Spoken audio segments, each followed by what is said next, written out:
मैं रंजन शुक्ला आप सभी को आपके अपने मोटिवेशन एजुकेशन और inspiration channel SKA motivation junction में स्वागत करता हूं।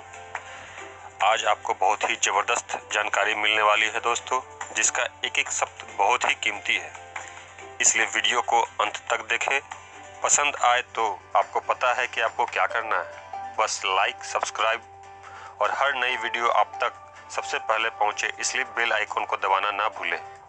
जय हिंद। और उनका बिजनेस और हमारा बिजनेस दिन दूना रात चौगुना बढ़ना शुरू हो गया। सक्सेस सपोर्ट सिस्टम से टूल्स का प्रमोशन करते थे, चाहे वो प्लान फोल्डर्स हों, बुक्स हों, और भी सारे टूल्स होते थे। उनका प्रमोशन कर करके जो भी मिला, कंपनी से ब्रोशर्स मिलते थे या प्लान फोल्डर मिलते थे या कंपनी से जो भी प्रोडक्ट मिला, उस प्रोडक्ट को दमदारी से प्रमोट करते थे। कोई भी ट्रेनिंग मिली, ऑडियो ट्रेनिंग के रूप में, पहले कैसेट मिलती थी, बाद में CD के रूप में मिलना शुरू हो गया। हमने भी और हमारे लीडर्स ने भी उन ट्रेनिंग्स को बहुत अच्छे से सुना, उसका पूरा फ़ायदा उठाया और अपनी टीम में भी प्रमोट करना शुरू किया। और जिस वजह से क्या हुआ, हमने सुना और हमने कभी रोका नहीं, चाहे वो ट्रेनिंग दूसरे लीडर्स की रही हो, हमारे से को-लाइन लीडर्स की रही हो, इवन अदर कंपनी के लीडर्स की भी रही थी। उन सब चीज़ों से हमारी और हमारे लीडर्स की माइंड प्रोग्रामिंग हो गई और बिजनेस में 4 चांद लगना शुरू हो गया। किसी भी एक्टिविटी को ये सोच कर अटेंड नहीं करना कि अब क्या करेंगे अटेंड करके, अटेंड कर तो लिया, क्योंकि अटेंड जो किया उस समय घड़ी मुहूर्त समय कुछ और था। अब जो अगला अटेंड करोगे उस समय घड़ी मुहूर्त समय दिन काल मौसम सब कुछ अलग होगा।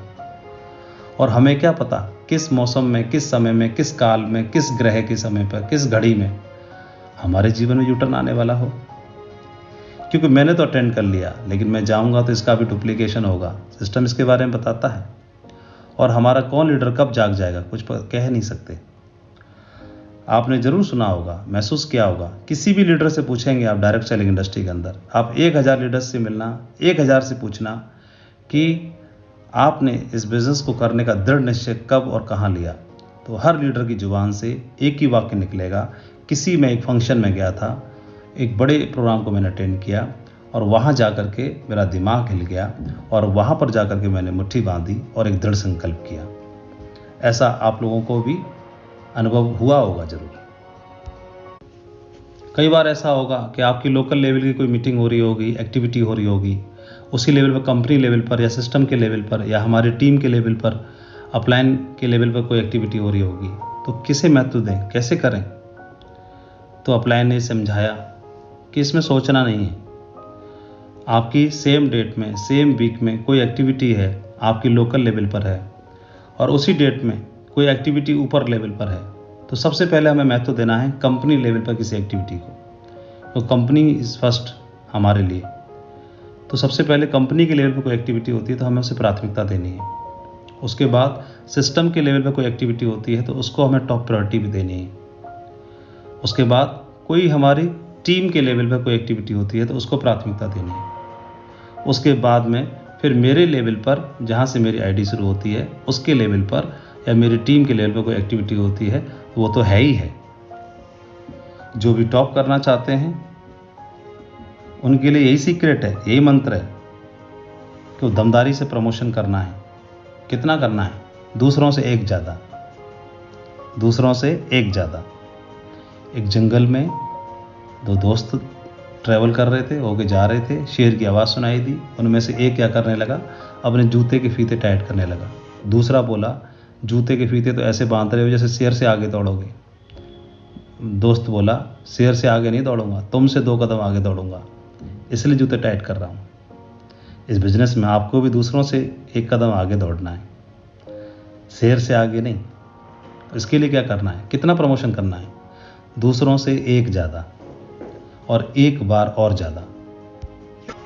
सिस्टम हमको बतलाता है सफलता के 8 स्टेप के बारे में, 10 कोर स्टेप के बारे में, 3 कार्डिनल रूल के बारे में, 3 पावर्स के बारे में, FIM के बारे में, ग्रुप मीटिंग के बारे में, सक्सेस प्रीव्यू सेमिनार के बारे में, बिजनेस बिल्डिंग सेमिनार के बारे में, डायमंड सेलिब्रेशन के बारे में, लीडरशिप डेवलपमेंट प्रोग्राम के बारे में। इन एक्टिविटियों को मैंने अटेंड किया, मेरी टीम ने अटेंड किया, लीडर्स ने अटेंड किया, और महज कुछ ही दिन के वक्त में आप देख सकते हैं कि एक टॉप टीम ईश्वर की कृपा से, इस डिवाइन पावर की कृपा से और सिस्टम का सहयोग लेने की वजह से आज हमारी बन पाई है।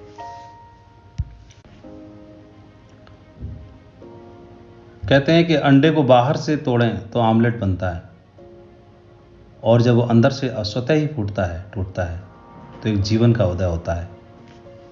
कैसे? हम सभी जानते हैं कि एक बीज के अंदर एक फलदार वृक्ष छिपा होता है, लेकिन फलदार वृक्ष निकलेगा कैसे? अगर उसी बीज को मुट्ठी में रख लें तो, पॉकेट में डाल के रखें तो, अलमारी में रख दें तो, लॉकर में रख दें तो कब उगेगा? हम सब जानते हैं कि एक पत्थर के अंदर एक खूबसूरत मूर्ति वास करती है, लेकिन पत्थर ऐसे ही पड़ा रहे तो क्या वो मूर्ति निकलेगी? एक राजा के 3 पुत्र थे,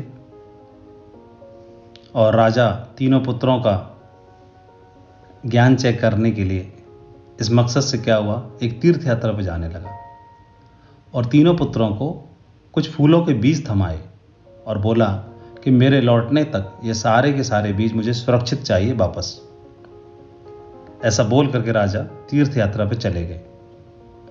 तीनों पुत्रों में से एक पुत्र ने दिमाग लगाया कि ऐसा करता हूँ, तिजोरी में संभाल के रख देता हूँ, वापस लौटने पे पिताजी को संभाल के दे दूंगा, क्योंकि तिजोरी ही एक ऐसी जगह है जहाँ से चोरी नहीं हो सकते और कोई इनको खा भी नहीं पाएगा, कोई चूहा, गिलहरी या कुछ और।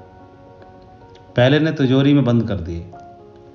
दूसरे ने सोचा कि मैं इनको क्या करूं, कहाँ रखूं, कहीं भी रखूंगा तो कोई ख़राब कर देगा, जानवर खा जाएगा, कुछ खराब हो जाएंगे, सड़ जाएंगे, गल जाएंगे। ऐसा करता हूं, इनको बेच देता हूं। जब पिताजी आएंगे तो बेचने के बाद जो पैसे मिलेंगे उन्हीं पैसों से खरीद के ले आऊँगा, दे दूंगा। बीज तो बीज ही होते हैं, एक जैसे होते हैं, पिताजी को क्या पता चला। उसने ऐसा कर लिया, जाकर के बाजार में बीज बेच दिए। तीसरे ने महल के पीछे जाकर के उन बीजों को जमीन में बो दिया और उनका ध्यान रखने लगा, माली बन गया। कुछ महीनों के बाद पिता लौट के आए। पहले पुत्र से पूछा, हाँ भाई, तो उसने तिजोरी खोल के दिखाई, बीज सड़ गए थे, गंध आने लगी थी। पिता बोले, तुमने तो बीजों को सड़ा दिया, और वो मुंह नीचा करके खड़ा हो गया। दूसरा बाजार जाने लगा, पिताजी मैं अभी जाता हूँ, मैंने बीज बेच दिए थे, उनके बदले लेके आता हूँ, बीज तो बीज ही होते हैं। पिता ने बोला कि नहीं, उन बीजों को ईश्वर का आशीर्वाद मिला हुआ था, मुझे तो वही बीज चाहिए थे, दूसरे नहीं। फिर तीसरे से पूछा, हाँ बताओ कहाँ है बीज? तो तीसरा बोला कि पिताजी चलो मैं दिखाता हूँ, और उन बीजों से एक बहुत ही सुंदर बगीचा तैयार हो गया था। वहाँ ले जाके उसने दिखाया, पिताजी प्रसन्न हो गए, खुश हो गए, और उसने बोला कि मुझे राजा नहीं माली बनना है। जी हाँ, ये उदाहरण हमको बताता है कि सिस्टम हमको जिम्मेदारी देता है। सिस्टम क्या? सिस्टम के जो स्वरूप बताए ये तो है ही। सिस्टम का एक और सबसे महत्वपूर्ण हिस्सा, सबसे महत्वपूर्ण अभिन्न हिस्सा होता है, सबसे मजबूत पिलर होता है सिस्टम का, वो होता है हमारा अपलाइन। जी हाँ, वो भी सिस्टम का एक महत्वपूर्ण हिस्सा है। अपलाइन इज लाइफ लाइन, उनको लाइफ लाइन भी बोला गया है, मदर लाइन भी बोला गया है।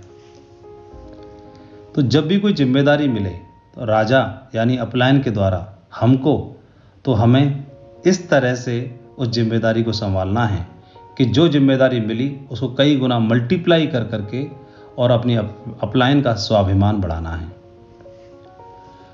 अगर किसी टीम के लीडर को अपलाइन के लिए बनना हो तो क्या बने? जिम्मेदारी, लायबिलिटी या एसेट?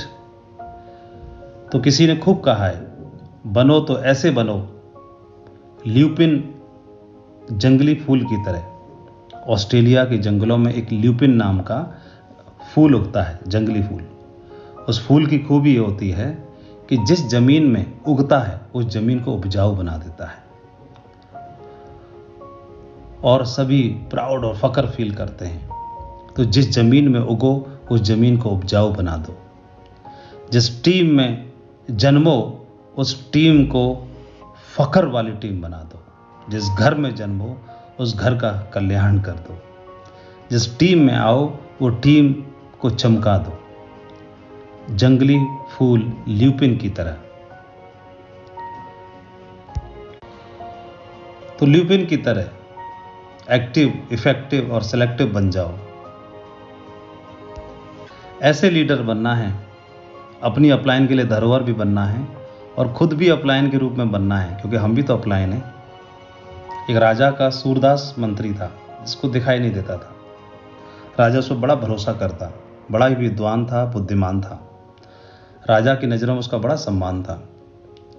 एक बार उसके शत्रु राजा का पत्र आया इस राजा के यहाँ पर, और उस पत्र में लिखा था कि हमने विज्ञान में इतनी तरक्की की है कि हमने एक ऐसा ड्रॉप बनाया है जिसको आँख में डाला जाए तो कोई भी सूरदास की रोशनी वापस आ सकती है, और हमने और भी कई क्षेत्रों में तरक्की की है।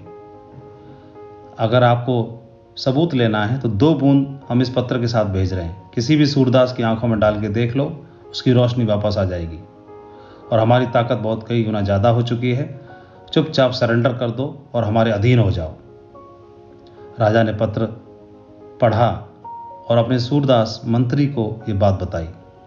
सूरदास मंत्री से बोला कि इस ड्रॉप को आंख में डाल के देखो, चेक करते हैं रोशनी आती है कि नहीं आती है। सूरदास मंत्री ने एक ड्रॉप, 2 बूंदें थीं मात्र, 1 बूंद अपने एक आंख में डाली और चमत्कार हो गया। सचमुच में उसकी एक आंख की रोशनी वापस आ गई। और दूसरी बूंद के लिए राजा बोलने ही वाला था कि इसको दूसरी आंख में डालो, तो इतना बोल पाता उससे पहले मंत्री ने वो दूसरी बूंद अपनी मुंह में डाल ली। राजा बड़ा नाराज हुआ, ये तुमने क्या किया, इसको खराब कर दिया, वेस्ट कर दिया। अगर दूसरी आंख में डाल लेते तो तुम्हारी दोनों आंखों की रोशनी वापस आ जाती। तो मंत्री बोला, चिंता करने की आवश्यकता नहीं है महाराज, इस दूसरी बूंद को मैंने अपनी जिह्वा पर डाला, मैंने चख लिया है और मुझे अंदाज़ा लग गया है कि इसको बनाने में किन किन चीज़ों का इस्तेमाल किया गया है। आप मैं जो बोलता हूँ वो आप सब सामान मंगवाओ, और ये ड्रॉप को मैं खुद ही बनवाता हूँ, और इसको बनवाने के बाद पूरे राज्य के जितने भी सूरदास हैं सबकी आंखों की रोशनी वापस लेके आएंगे हम। ये सुनकर के राजा बड़ा प्रसन्न हुआ। और शत्रु राजा का क्या करना है, तो शत्रु राजा के लिए मंत्री ने बोला कि आप पत्र लिखवा के भेज दो कि तुमने तो 2 ही बूंद मात्र भिजवाई थी, और हम चाहें और तुम चाहो तो हम तुम्हारे लिए कई ड्राम भरवा के भिजवा सकते हैं। ऐसी ड्रॉप का आविष्कार तो हम सालों पहले कर चुके हैं, तो हम शांति में विश्वास रखते हैं, इसलिए तुम भी मत लड़ो और हम भी नहीं लड़ते हैं। तो इस तरह के लीडर होते हैं जो अपने लिए न सोचते बल्कि दूसरों के लिए भी सोचते हैं। वो मंत्री चाहता तो अपनी दोनों आंखों की रोशनी वापस ले सकता था, लेकिन उसने प्रजा का ख्याल रखा, बाकी लोगों के लिए भी सोचा। इस तरह के ग्रेट विजनरी लीडर्स बन जाते हैं। कुछ लीडर्स जो सिस्टम का, अपॉर्चुनिटी का, कंपनी का, ऑर्गेनाइजेशन का, अपनी अपलाइन का नाम रोशन करते हैं, लेकिन कुछ गधे के गधे ही रहते हैं। एक व्यापारी था जो गधों के पास ऊपर नमक का व्यापार करता था। गांव से नमक लेके जाता और नदी के रास्ते होते हुए नदी पार करनी पड़ती थी। उस नमक को गधों के ऊपर डाल देता, कंधे पर, पीठ पर, और शहर में जाके बेचता था। ऐसे कई गधे थे उसके पास। एक बार क्या हुआ, गलती से एक गधा था, उसका पैर फिसल गया और पानी में चला गया। तो नमक के बोरे होते थे, पानी में जाने से, भीगने से उस नमक काफ़ी घुल गया, और जब तक बाहर निकला तो उसे महसूस हुआ कि कुछ वजन कम हो गया है। अब तो उसको लत लग गई। हर बार बार बार वो क्या करता, पानी में भीग जाता और अपना वजन कम करने के मकसद से। व्यापारी को भनक लग गई। इस बार उसने सबक सिखाने के लिए उसके ऊपर नमक की बजाय सफ़ेद ही था, रुई रख दी, और आदत के अनुसार वो गधा जानबूझ के पानी में गया, और इस बार उसका वजन कम होने की बजाय बढ़ गया। अगले दिन भी ऐसा ही किया। 2-3 दिन करने के बाद इसको आभास हो गया कि पहले हल्का होता था, शायद पानी में कोई गड़बड़ हो गई है। पहले हल्का होता था वजन, अब बढ़ जाता है। उसने पानी में गिरना बंद कर दिया। तो व्यापारी ने उसके ऊपर नमक फिर से लादना शुरू कर दिया। तो कुछ इस तरह के रहते हैं सम्मान तो हासिल करना चाहते हैं, समृद्धि भी हासिल करना चाहते हैं, इस बिजनेस की हाइट्स भी चाहते हैं, लेकिन उस प्रोसेस में अपने आप को डालना नहीं चाहते। कैसे? एक उदाहरण से समझते हैं। एक पेड़ पर कौवा बैठा रहता, एक खरगोश ने देखा कि वो खाली बैठा रहता है इतनी ऊंचाई पर। कौवे से पूछा, क्या मैं भी तुम्हारी तरह खाली बैठ सकता हूँ? कौवे को क्या था, बोल दिया, बैठ जाओ, मुझे क्या फर्क पड़ता है। उसी पेड़ के नीचे खरगोश आगे बैठ गया, खाली वो भी। और एक लोमड़ी ने देखा, आई और ब्रेकफास्ट कर लिया उसका। तो क्या समझ में आया? खाली बैठना है मतलब क्राउन एम्बेसडर की तरह अगर बैठना चाहते हो, देखना चाहते हो, तो पहले ऊंचाई तो प्राप्त कर लो। कोई की तरह खाली बैठना था खरगोश को, तो वो ये तो सोचे कि बैठा कहाँ पर है वो। लोग कॉपी करते हैं डायमंड को, डायमंड की ड्रेस को, डायमंड की लाइफस्टाइल को, डायमंड की स्टैंडर्ड को, वो और लेकिन डायमंड बनने से पहले उसने क्या क्या किया उसको भी तो कॉपी करना है। और डायमंड छोड़ो, लोग तो क्राउन एम्बेसडर को कॉपी करते हैं। क्या पढ़ते हैं वो?